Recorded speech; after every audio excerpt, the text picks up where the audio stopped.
The law says that teachers are not allowed or should not teach subjects for which they were not assessed and they were not hired. And one would ask, well, if the teacher knows that, and the school administrators know that, and the Ministry of Education will know that, how come it still happens?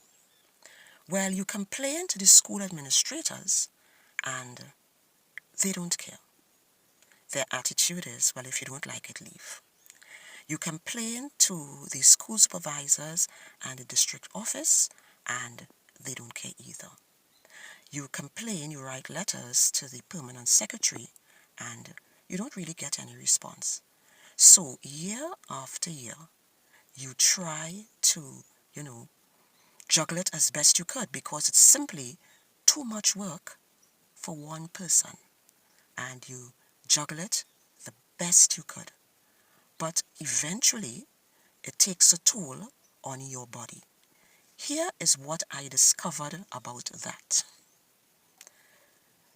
The body does not have a residual rest setting.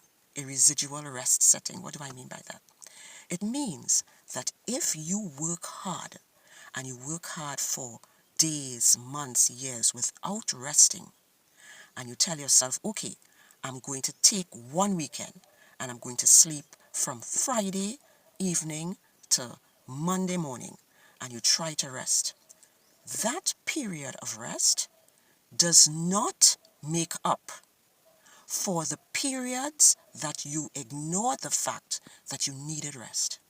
It doesn't make up for it. Your body already has secreted certain enzymes and hormones into your bloodstream, and the body does not get rid of those chemicals, that chemical mix that comes from your brain. The body can't get rid of it overnight after you have spent days, weeks, months, and even years building it up.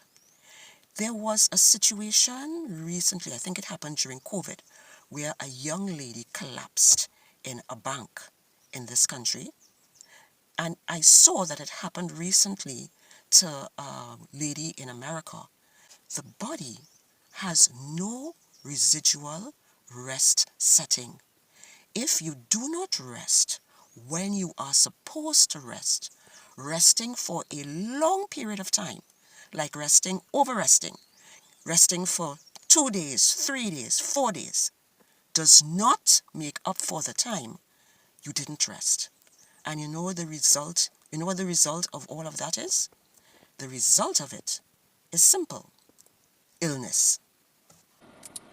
However, it is also against the law to refuse teaching assignments. If a teacher decides that they are not being treated fairly in terms of teaching assignments, the law says that they are to comply and then complain. You cannot tell school administrators that you are not teaching assignments. You will get fired. But then when you complain, you're just ignored.